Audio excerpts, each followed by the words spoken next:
morning, afternoon, or evening. Welcome to I'm Talking Waffles. I'm your host, Ileana.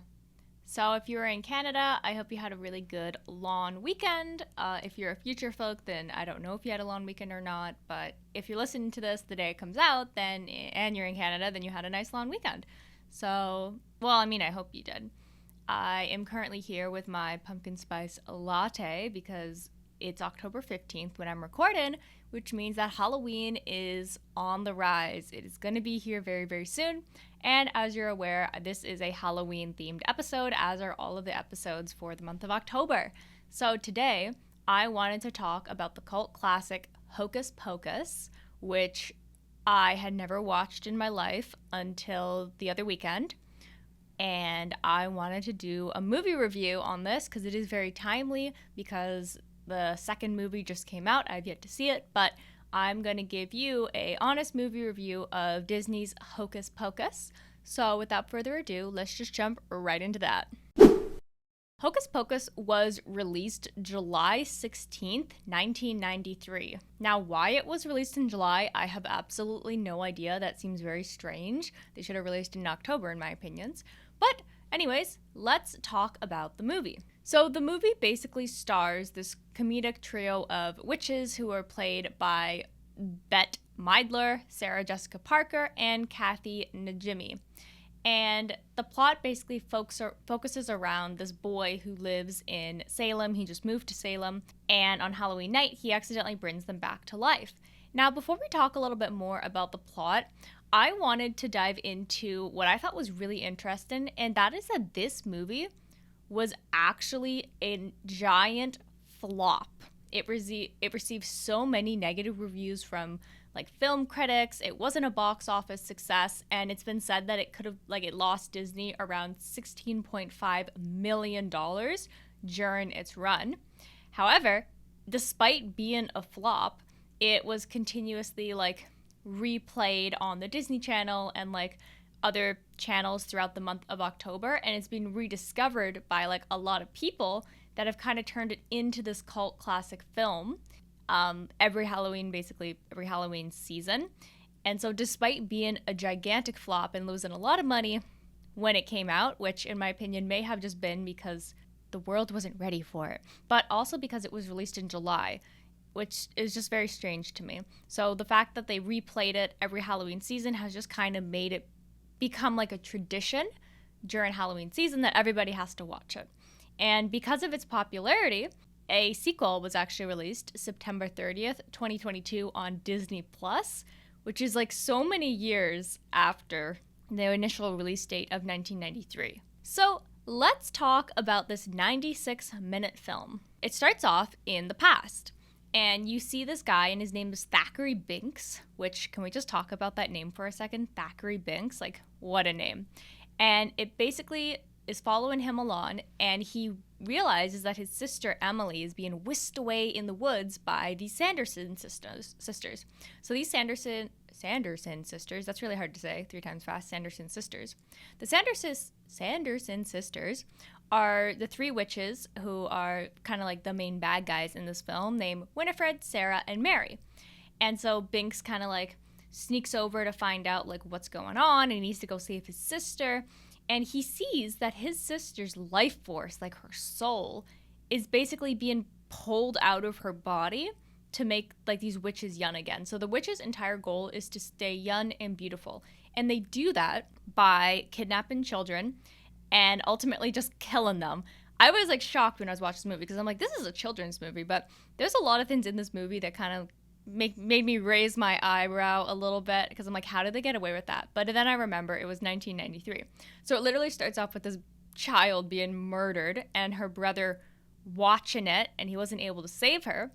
And so the witches, they discover him and they turn him into a black cat, and they basically curse him to live forever with his guilt for not being able to save his little sister.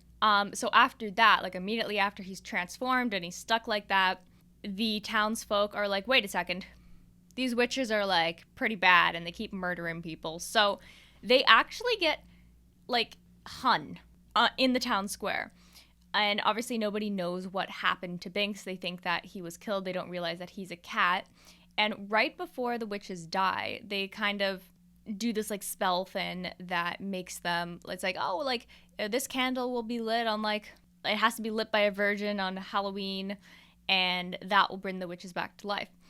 And that's right before they get hanged, and you actually see them get hanged in this movie. Like, I know you only see their legs, like you don't see but you see the rope, you see like their legs, and I was like, oh my goodness, like I don't think that would pass for today's standards for a children's movie. But yeah, I was shocked when I'm just like, oh wait, these women are dead, they have been hung. So then it sprints forward. So this took place, in 1693 when the witches were killed. And then it jumps forward 3 centuries later to, you guessed it, October 31st, 1993. And it's basically following this new character who's actually the main character, and his name is Max Dennison. So think like, oh, I don't want to be seen around my parents, I want to be a cool kid, like that kind of vibe. Like he's a teenager trying to be cool, he's trying to figure out himself. And so that kind of is interrupted when like these bullies, they like steal his shoes and all of that. He kind of makes a scene like when he's in like the classroom saying like he doesn't believe in witches and stuff, and this being Salem, everybody's like really into that. And then to make matters worse, he has to take his younger sister Danny out trick-or-treating. How embarrassing, right? So while they're doing that, he actually comes across his new crush who he met in class named Allison. And by some great coincidence, it turns out that Allison actually used to run the Sanderson sister cottage, which has been like turned into a museum, but then it was like too haunted and stuff, so it was an abandoned museum. And so the 3 of them are like, okay, let's go take a look at this. And then while they're looking around and they're like, ooh, wow, this is super cool, and it's literally just the cottage where they were like hung outside of. And what happens is that Max, being a virgin, which they stress on this a lot in the movie, the fact that he's a virgin, and that's important because like the spell, if you recall what the witches said at the like right before they died, was that a virgin has to light the black flame candle in their cottage to bring them back to life. And so he's like joking, he's like haha, and he like lights the candle, and then boom, the witches are coming back, and everyone's like, okay, wait a second, that's scary. And they come back, and immediately they try to suck the soul out of Danny, which is like Max's little sister, but he comes to her rescue. He's like, ah, he like escapes, and they all like start running away, and Max actually ends up stealing Winifred's spell book, which is very important because these sisters are very scatterbrained. They don't really know anything, which is very fun and pretty funny. And so he basically takes it, and the cat, like it's not really a cat, but the person who turned into a cat, Binks, joins them up. And there's like this, I know it was made 1993, so the animation of when the cat talks is so funny to me. I think it just really makes the charm of the movie. And so anytime the cat would talk, like he's basically giving them advice and like helping them out. And so Binks basically takes them to a really old cemetery where they're protected from the witches because this is seen as like hallowed ground. And so basically the witches, they're flying around in the sky, but they can't really do much. So what Winifred does is she actually raises this man from the dead who was like her unfaithful lover named Billy Butcherson. And she raises him from the grave. And there's like another thing that's really dark is that his mouth is all stitched together because she had done that, because I'm pretty sure he was like telling lies, or she didn't want to hear him talk. And so she had stitched his mouth together. And I was like, oh, that's kind of dark. And so obviously like this undead man starts like chasing after the kids, and they're like, ah, and they're like running away with the cat. So there's also this really entertaining part where the 3 sisters, obviously like they were killed in 1693. So when it's 1993, they're like, wait, what's going on? Like, what are these? What is that? And there's like buses, and they're like, wait, what are these buildings? Like, they're just like really confused about everything that's happening, and like even like stairs and puddles and anything you could think of. And obviously it's a comedic movie, so it's over the top, but it's like so entertaining to watch. And so they're just like, oh yeah, like, whoa, what is this? What is that? And so one of the most like adult scenes in this movie, I would say, comes from like when they're on the bus and they're like waiting, and like this bus driver drives by, and he like stops, and he's like, oh, like they're like, we need you kind of thing. And he's like, oh. And like they made this joke about like how they're looking for children. The guy's like, oh, give me a couple tries and I can get you a child. And they don't realize that it's like an innuendo. They're just like, oh, he's gonna get us a child. This is great. So they go on the bus and like one of the witches like sits on his lap while they're like driving the bus. And I'm like, how did this get to like, it was just like so overtly sexual that I was like, how is this in a children's movie? But yeah, the jokes were very adult and it was very funny. And yeah, it was it was a good time. And that poor bus driver had no idea what was going on. Moving forward, so Mary, one of the three witches, has a really good sense of smell. And this is important because she can like sniff out children. And so her sister Winifred, who's kind of like the leader of them and the one who has the spell book that got stolen, is like, wait a second. The spell that brought us back only works on Halloween, so we have to suck the life out of at least one kid or all three of them are going to turn to dust before the sun rises. And so obviously they're like, okay, we have to get some kids. And there's this like super epic like dance party that's happening with all the adults. And then like the kids are trying to tell the adults like, wait, like these witches, they're back from the dead. And they're like, oh, that's funny. Like they don't believe them. And then there's like this like, they hit hard when they sung the I Put a Spell on You. Like that was just like gorgeous. It was a gorgeous musical moment. And the actors were so passionate about like, just you could tell that the passion was there. And I think that's what made that scene so good. And I'm going to be singing that song for the rest of my life. And so the kids are escaping. And this is another like really, really dark thing that happens in the movie. And that's the kids lure the witches to the high school. And they put them in this like pottery, heaty thingy-mabobber where you like cook your pottery. And they burn the witches alive in that thing. And I was like, oh my goodness, that is a horrible way to die. And so the kids are like, yay, we killed them. And so they're celebrating. But then the witch's curse actually revives them, but they don't know. So they go home. Max and Allison have like a romantic moment. And then they open the book because they don't think that the witches are alive. So they're allowed to open the book now. But little did they know, it actually like shoots out this big kind of beam that tells the witches where they are. And they basically open it because they want to help Binks. Now, what's kind of weird is that Binks is like a person. He's not actually a cat. But the kid Danny treats him like a cat, like a talking cat. And I don't know. I just thought it was kind of weird. But yeah, if you watch the movie, you'll know what I mean. And so they're basically trying to figure out how to reverse the spell on Binks so he's no longer stuck as a cat and they turn him back to a person. But, as I said before, the book basically revealed the location of where they are. So the witches come in, they kidnap Danny and Binks and the spell book that was stolen, which is basically made of human flesh, by the way. And then Sarah uses her like Sinan powers to lure more children to their cottage. And Sarah is like the one with the bus driver. Like he's not here anymore, but that scene was just like an embodiment of like who she is as a person, I think. Just, yeah. So basically Max and Allison, they do end up tricking the witches and they end up freeing Danny and Binks because they're like, you don't know about daylight savings time. And so the witches think that the sunrise is happening an hour early and they're like, we're done for. They panic and they just pass out. And then, like, this obviously allows them all to escape. But then, obviously, they wake up and they're like, wait, we're not dead. And we're like, wait, the kids, they lied to us. And so, obviously, being really mad because little kid Danny calls the witches, like, ugly and all this stuff. And so they're, like, very insulted. And despite having, like, a bunch of children, and they even have, like, 2 teenagers in a cage, but that's a completely different thing.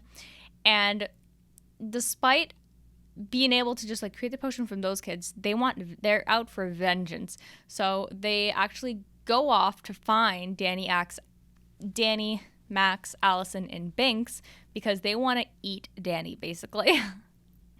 And so back at the cemetery, it turns out that Billy, the undead guy that we saw before, he actually catches up to the kids and he like takes a knife and like opens up his mouth and stuff. And it turns out he's actually a good guy. He's not a bad guy. So he joins them and like he's yelling at the witches like, you're ugly and all of this, like you're mean and da-da-da.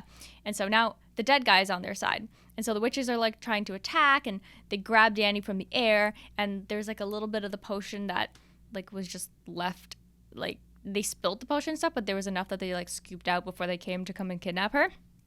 And so they're trying to like pull out her soul, and then like Binks runs and he's like, ah, and he like hits it out of her hand, and then Max grabs it and he goes, oh, like he drinks it, because that would force the witches to basically take his soul instead of his sister's. Because what this didn't make sense to me though, because like if they could have teenagers the entire time, why did they not just like eat the two teenagers in their cages? Why did they have to go for kids? Like this wasn't really explained, and maybe I missed something, but I thought it was strange that they were like, they start sucking his soul out. So could they just eat the souls of anybody? Like I don't really understand that. But yeah, they're basically having to take his soul, but the sun like rises right before they could take all of his soul out, and so they all like turn to dust. One of them turns to stone and then turns to dust. And then as soon as the witches die, like Binks's curse is basically released and he's not a cat anymore, and it allows him to actually die and free his soul so he can be reunited like with his little sister. And obviously like all the characters are very emotional about it because they didn't want him to leave, but he has to leave, and he's finally there with his sister. And then Billy, the undead guy, like just kind of goes back in his grave, and everybody celebrates and they're happy and they're having a great time. And then the movie ends with like Winifred's like spell book then, which is like made of human flesh, and its eyeball like boom, it opens, and like that's how it ends. So they made room for the sequel, which has just come out, so I have yet to see it, but they knew what they were doing. So that's my really in-depth like play-by-play of the movie Hocus Pocus. Now, was it a good movie? No. Was it an entertaining movie? Yes. I can definitely see why this is a cult classic, and I can also see why it was a gigantic box office flop.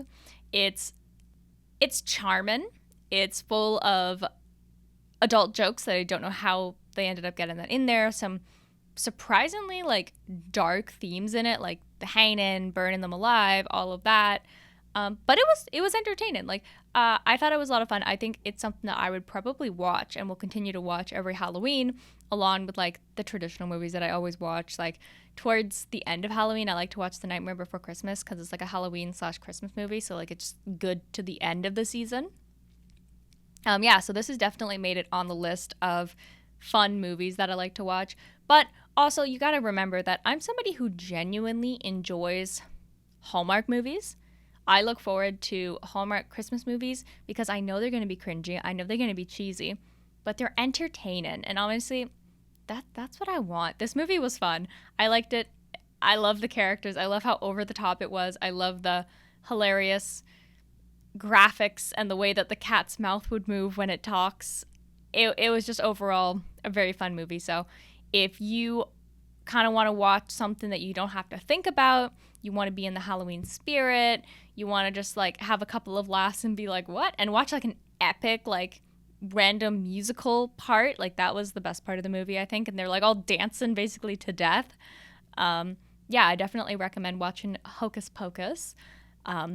If you're looking for like some life-changing movie, this is not the movie for you. But if you want something fun, you could probably watch it with kids if you have kids. Yeah, that was pretty much my movie review. Thanks for sticking along. So with that, we are now going to jump to everybody's favorite part of the show. That's right, it's the fun fact of the day. So today's fun fact is, dun da da! Binks was named after Inks, which was an actual black cat that David Krishner, the producer and co-writer of Hocus Pocus, had as a kid. The plot of the movie, actually, in fact, was born out of a bedtime story that he used to tell his two young daughters in the 1980s. So yeah, with that, I'm going to bid you a great rest of your morning, a great rest of your evening, a great rest of your night, a great rest of your apocalypse, and a great rest of your Halloween movie fall season endeavors. I'm very excited to do another Halloween episode. We have... how many Mondays do we got? And because Halloween is on a Monday, that means there's still 2 more episodes because our episodes are released on Mondays. So I'm very excited to be doing more Halloween spooky stuff. Woo! Okay,